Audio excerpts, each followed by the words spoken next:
Welcome, everyone, to This Explainer. I'm so thrilled to have you here today because we are tackling one of the absolute most transformational shifts in modern organizational behavior. I want you to completely forget the idea that remote work is just some temporary pandemic hangover, okay? What we're exploring today is really the ultimate playbook for the modern digital workplace. We're going to look closely at how organizations have fundamentally, from the ground up, changed their operational models. It is a fascinating evolution, and I am super excited to guide you through the exact strategies that actually make it work. Right out of the gate, I want to hook you with this powerful quote from our source material. Remote work has become a strategic business model rather than just a temporary solution.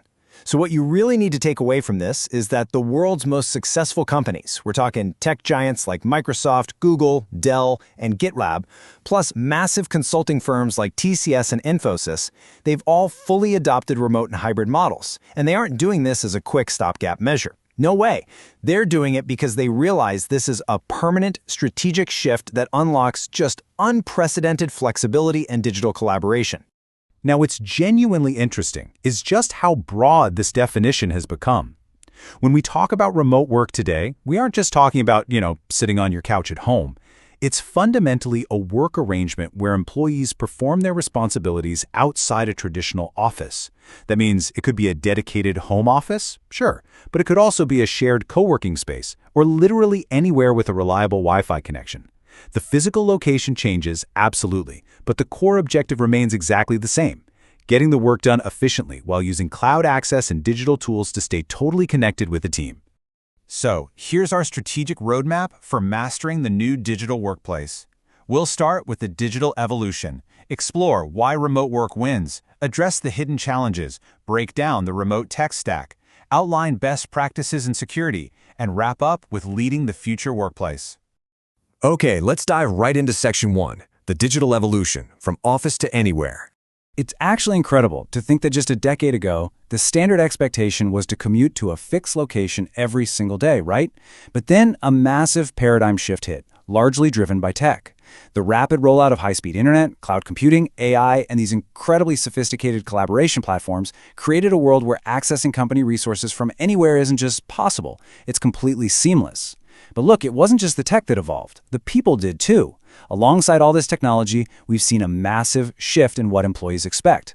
Modern professionals now place a huge premium on flexibility, work-life balance, and autonomy. So for organizations offering flexible arrangements, it's no longer just a nice perk. It's a critical necessity to attract and retain the best talent out there. Honestly, if you insist on traditional, rigid office attendance, you are going to lose talented people to companies that offer the freedom they demand. Moving on to Section 2, why remote work wins, the mutual benefits. There is this old, stubborn myth that employees somehow just slack off at home. But studies actually show they often become significantly more productive simply by removing standard office distractions.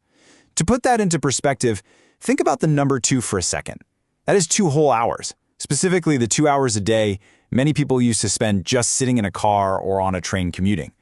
When you give that time back to an employee, the results are literal game changers. Instead of stressing in gridlock traffic, they use that time to exercise, learn something new, hang out with their families, or just decompress. That dramatic reduction in daily stress leads directly to greater well-being and much, much higher job satisfaction.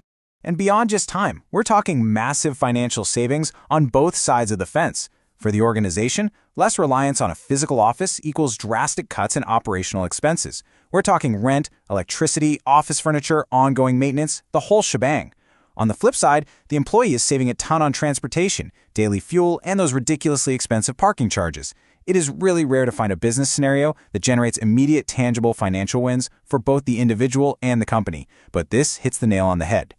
And this perfectly highlights one of the most powerful strategic advantages of all, the shift to global recruiting. Under the old traditional model, your talent pool was completely restricted to people who lived within driving distance of the office or someone willing to uproot their life and relocate.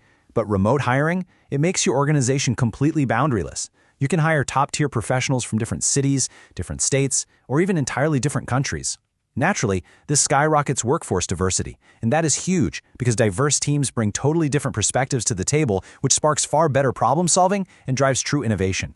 But all right, we need to be realistic here. Let's look at Section 3, the hidden challenges, friction in the new reality. Because at the end of the day, humans are inherently social creatures. We naturally thrive on face-to-face interaction and building physical relationships at work. When you remove that for long periods, there's a very real psychological toll.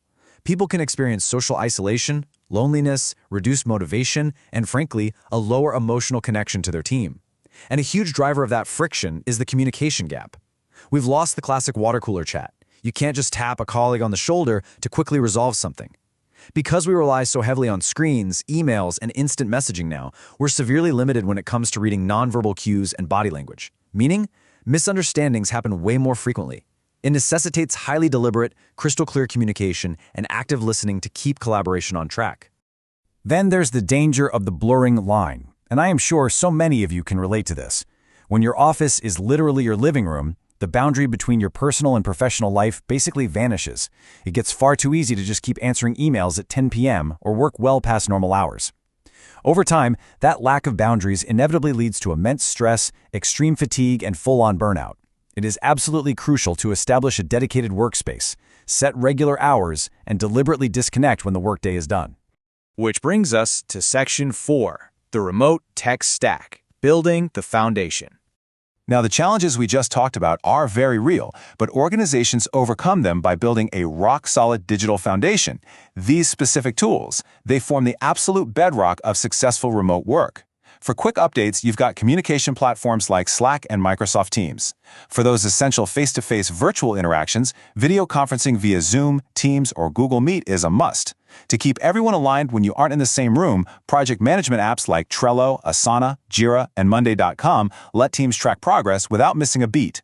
And finally, cloud storage, Google Drive, Dropbox, Microsoft OneDrive, these ensure every single employee has secure access to important docs from anywhere on the planet. All right, Section 5, Best Practices and Security, Protecting the Organization. Look, having the tools is one thing, but using them safely is an entirely different ballgame. A comfy workspace is great, but the operational safeguards regarding your data are absolutely vital. Because employees are pinging the network from countless different locations, kitchen tables, coffee shops, airports, following these exact cybersecurity steps is non-negotiable.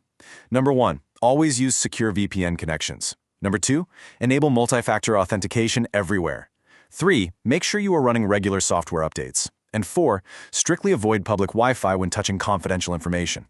These steps, along with solid training to spot phishing and malware, are exactly what protect an organization in a borderless world. Finally, we reach Section 6, Leading the Future Workplace, Culture and Strategy. If you're a manager or a leader navigating this space, you have to ask yourself, how in the world do you maintain engagement without that daily in-person interaction? Well, it requires a massive management paradigm shift. Traditional management was all about visually monitoring the hours someone sat at a desk. Remote leadership demands that you stop counting hours, full stop. You have to start focusing entirely on results. You have to empower your team. Managers absolutely must trust their employees, encourage autonomy, provide support, and loudly recognize their wins. Accountability doesn't go away, it just gets built on a foundation of trust rather than surveillance. And remember, culture doesn't just magically happen by accident over a Zoom call. Leaders must make highly deliberate efforts to rebuild it virtually. This means getting creative with virtual team building, running online recognition programs, consistently over-communicating the company's core values, and providing real, continuous feedback and mental health support. This kind of deliberate culture building is also essential to make sure your virtual workplace stays highly inclusive, fully supporting working parents, caregivers, and people with disabilities.